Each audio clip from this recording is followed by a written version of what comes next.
give me an example. But we'll start with Islam first. Yeah, so in Islam, what is defined as justifiable violence is the one you perpetrate in the pursuit of justice or in self-defense. So if there's somebody that is being unjust to a group of people, denying them their rights, then you are justified to go there and bring them to book, regardless of the method.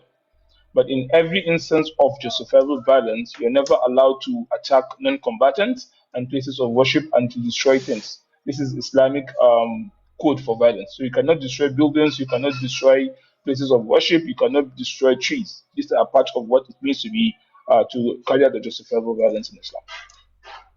Okay, and in real life today, is there any situation where you can say some violence are justified? Any event that you can point to and say this is a justifiable violence in this modern time happening Yeah. now? So in this Any modern time, example? yeah, Mm. yeah. So self-defense will always be a justifiable violence that you have the right to defend yourself. However, given the way war is fought, there is no way to justify within the Islamic paradigm using missiles to destroy homes and unalived non-combatants. So yes, justified to defend yourself, but it's never justified for you to use missiles without any control. Because there are actually Islamic fatwas that deny the use of missiles as part of legitimate warfare methods that is against Islam. Okay. Okay, so what you're saying now is that even though you know the Iran and America example I gave him now, so you're saying Yeah. already we can say America is the aggressor. I will agree with you on that one. The America is the aggressor. Are you saying if Iran decide well they are retaliating, they just don't have enough long range missile that might get to America? Well, just yet. Are you saying if they have it and then they decide to attack America back and be bombing them, would that be justified? Yeah, so they will not honor the Islamic paradigm, they will still not be justified to bomb and unalive children and non-combatants. They are only allowed to attack military and military establishments, nothing more, if you're working If within the Islamic paradigm. even though America is bombing them, regardless of whether America is bombing schools and everything there, according to the Yeah. news, so it won't be Yeah, you're justified. never yeah, Islam does not allow you to go because someone has hurt your children and women, you go back and do the same to them. Islam does not allow that. So it's almost like in today's time, you cannot. There's no how you can apply Islamic justification of violence. It's like in modern time, it's not because they use missiles and all these things. Are you saying No, it's there now is redundant? Are you saying it's no, there redundant is now? you can use your missiles to attack military establishments and attack Mhm. military like you can attack a ship, a navy ship, right? These are all Mhm. military installments. What you Mhm. can do is to release a missile that will go and potentially unalive non-combatants. That you can do. So ballistic missiles, nuclear weapons, these are weapons that Islam will not allow. Okay, so they don't allow ballistic missile. They don't allow No, they don't high. allow weapons attacks that will impact non-combatants. Things that will Okay, inadvertently kill unalive non-combatants. Islam does not justify that. okay, that's one. That's one. If you let's take it back again to the Islamic time when you can say some of this violence will happen. Do you think when they were going for those things, say maybe the people were the aggressors, they maybe attacked the Muslims, or maybe the Muslims were the aggressors and then they invaded the community? Are you saying that when those events were happening, even though it was happening based on the Quran's prescription of what justifiable violence is, are you saying there were no people who were not combatants, who were part of the people who, well, you can call them collateral damage, who were There are, unalive in that yeah, situation? no, there are collateral damage. Even we have examples, for example, in the Hadith where there were net where there were collateral damage of women and children. That happens. The difference is you don't go out intentionally targeting them. Because you agree that the point of a ballistic missile is to use a threat against the non-combatants to get you to surrender. It's not a threat against a military establishment. So collateral damage is not something that you can control by the definition, but you cannot go in with the intention to attack it and to use it as your, as a bargaining chip. That, oh, I'm using the threat against your citizenry to get you to stop doing what you're doing. That Islam doesn't allow. Yeah, but what you are And using, in Islamic history, sorry, in Islamic history, you find that you have to go through Islamic history with the kum, because there are several instances where the rulers are going against Islamic principles, and even the Muslims are the ones actually getting the biggest brunt of it. So you have to look through and see what is the people, what are the rulers doing, what is the intention, and you'll definitely find cases where they are going against Islamic principles of warfare. Yes, it's good that you mentioned intent because what you are describing now is like modern day warfare kind of law. It's not only Islam. This is a classic universal in the modern day time now.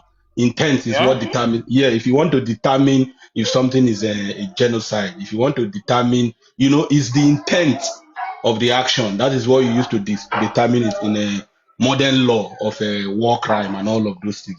So are you saying if America now say they are bombing, they bomb schools, like they drop bombs on different schools, their argument they are making is this intent? They say the intent you have to determine that they actually meant it, that they directly targeted those schools. Can America be how do you call it? Can you remove that responsibility on them, or can you free them of that and say, well, the intent wasn't to bomb school; they made a mistake and bomb school. It's part of warfare. Can you free America with that? Of So that? freedom of what exactly that the show is, because it was they did not intend to do so, they did not bomb through Yeah, them. intent is very important too. It is Intent. The important, yeah. Yeah, Again, so intent is what determines if your determine. action can be. So understand, intent is what determines if your action can be taken or not. Doesn't mean Yes. that if there's a collateral damage that you just sit back and say, "Oh, it's not my fault." Even in Islam, if there are collateral damage, you are responsible for that. So if you go and unalive combatants that are not combatants and they are not Muslims, you have to pay the blood money. You're not exempted from doing that. So there is a responsibility for collateral damage, even if it wasn't your intent. So the fact that if you, for example, if a Muslim country were to bomb a non-Muslim country and they did not intend to attack a school and they do attack a school, they are responsible for that, and they have to do whatever it is necessary to compensate for that attack.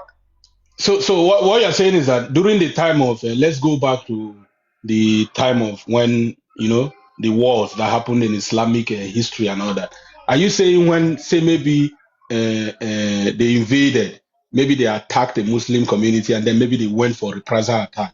Are you saying when there's collateral damage, the Muslims who went to fight that war that committed something that you can maybe liken to war crime today, if we are going to say collateral damage? So it doesn't look like we are just throwing people's life and calling people's life collateral. But saying those Muslims that partook in that, they have to pay blood money. Is that what you're saying? Yeah, they did, and we have an example where Khalid bin Walid, one of the companions of the Prophet, was commanded to go and basically go and attack a particular village. And Hmm. when he went there, they surrendered, and he didn't realize he was surrendering, and he still went on to attack them. So the Prophet, when he heard about that, Hmm. reprimanded Khalid bin Walid, Hmm. exonerated himself, saying that he did not order for any of that to happen, and he compensated the community, and he paid the blood money. But the thing is, in Islam, blood money is actually is not just the responsibility of the individual alone; Hmm. it's the responsibility of the community. So you're not the one that will be saying, "Oh, you have to bring the money on your own," even though you can't afford it. The community comes together and they pay it, unless it is one on one. If you go and attack somebody one on one, then you are responsible for that person.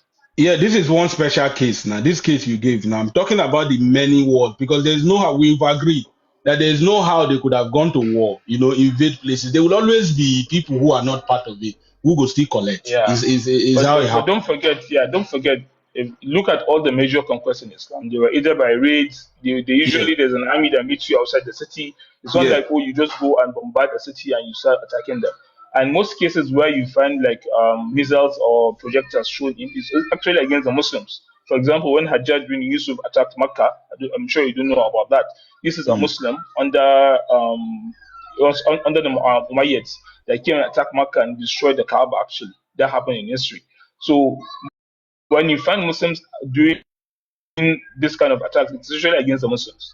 But we don't. I don't have an example where you have the Muslim official army going in a non-Muslim state and then violating Islamic principles and not doing anything for the You actual can never ruler. have it. You can never have it. Strive it. That You is the have an thing. example. You You can have an never have. example. You can. No. You can never have it because it's not written there in how it happened. Because if me But and then me, the yeah. because me and you knowing how raids happen, knowing how during those times how people fought, and we can infer, we can deduce of how we can paint a picture of how a typical warfare looked like then. You cannot tell me that they go into a city, everybody is well behaved.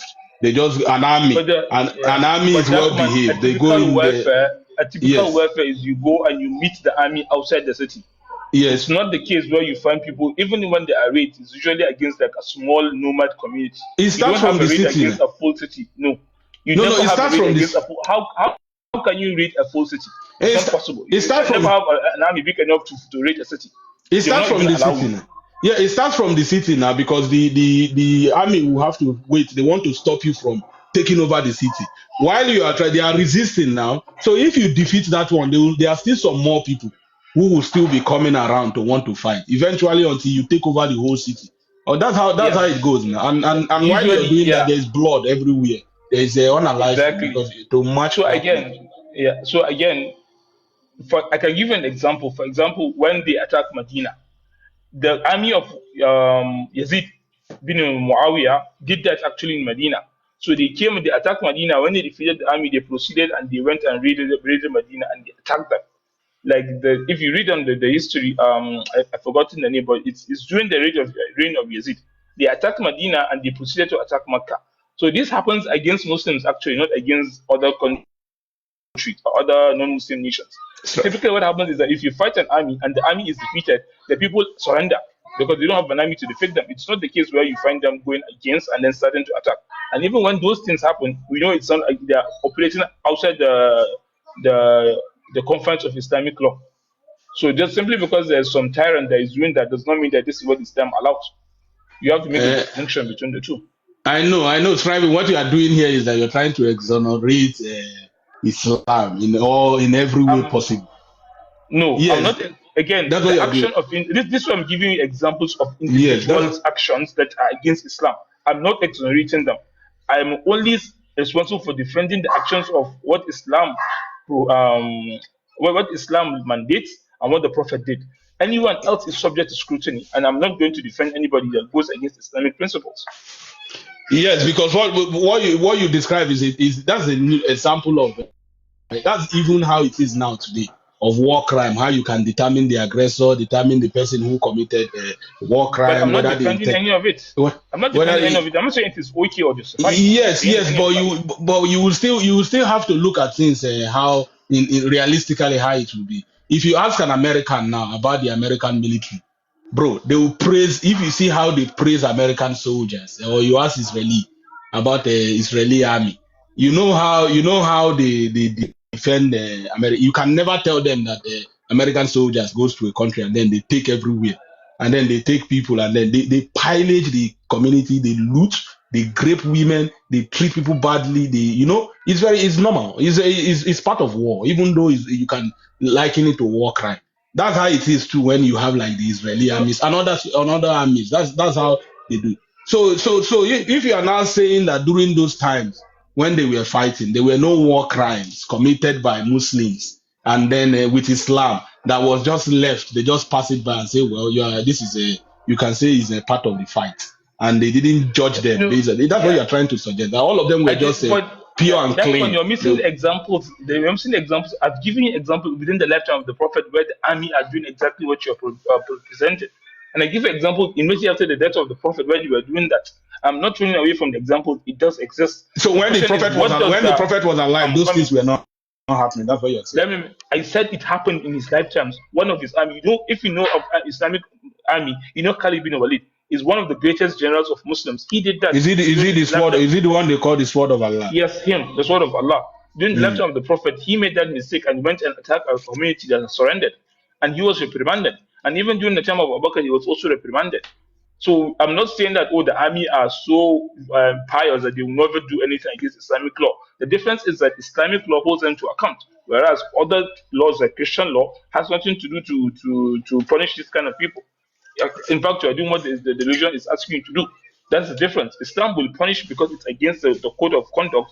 Bible will not because it is in line with the code of conduct. That's the difference. Yes, I will agree with you on Islam because the state, like I said, is detailed. There are judgments for things. There are how it's quite detailed on how laws and how you follow it. Whereas the one for Christianity is vague. It's open for anybody to just put whatever. You can go in Islam if you want to say what happens to homosexuals. It's written there in black and white. It's easy to follow the details. If they say for war, this is how you follow to avoid war crime. It's stated there. All those things, they are categorically stated there in the Quran. But I then, agree with you, but yes, what do you want me to defend? I can't defend I can't exonerate the action of men. I can't say, oh, this man, because you're Muslim, do whatever. I can't do that, and I'm not doing it. Okay, yes, say yes, that. I agree. I want us to be going looking at then. Oh, our time is up. Thank you very much, I'm my telling host. I you, wanted to paint two pictures for you. Thank you, my host. Thank you, Striving. We'll continue get later. extra time now and paint it. Make I paint the two. Yes, Yeah, because yeah, thank you. In modern time now, we have all these laws. Like these war laws that applies during the war. America says they are the ones that are in charge of, the world police. They say they know these things. They made these laws. The United Nations and all of those things. They made these laws. There is how to fight a war in a United Nations charter and all of those things. There is how America is part of it. But America goes contrary to that law in itself. So saying that Islam has all these laws on how you can fight war, then doesn't mean that Islam themselves they didn't go contrary to the laws that they set by themselves. If you're going to look at warfare, how it happened, bro. Now on there is no religious attachment to it. The laws could be there, and then they still violated them, and I'm very sure they did Okay. during all those wars. Yeah. That's what I'm saying. So within the example of the U.S., would you agree that there's a difference between the U.S. president violating the set laws of the UN and some general and commander somewhere in Afghanistan violating that law? Yes, Is there yes, a difference between the two? yes, yes, Okay. yes. Which one will be of concern to us? The U.S. president violating that law, or some individual somewhere violating the law? Which one is of concern to us? Of concern to me is the US violating that law. The U.S. president, right? Not some commander in Afghanistan, Yeah, right? yeah, yeah, yeah, yeah. So For then, me, okay, so then why are we not doing the same thing in Islam? Why are we not examining the commanders, the leaders, the caliphs, which is the central leader of the Islamic army, and saying that let's see whether when they violating these laws versus saying, oh, we want to look at individual unique cases of people violating those laws. okay. The host has given us 3 minutes. Well, the thing in the America now, are you going to hold? Is it Trump that you are going to hold responsible for? No, not just Trump, Who the are you going to leaders. hold it? The The president, or no, because it's not just Trump that is violating Mhm, Geneva Conventions. It's not just mhm, him. Bush mhm, violated it, both junior and senior. Obama mhm, violated it with his mhm, registered drones. mhm, Even this person violated it. Even what's his name? The actor Reagan. mhm, mhm. They all violated it. It's just that people don't like Trump today, and so they want to pretend like Trump is a unique case. So what you are saying is that even though Islam has those laws, Hmm? the example. Wait, are you Yeah, selling go on. market?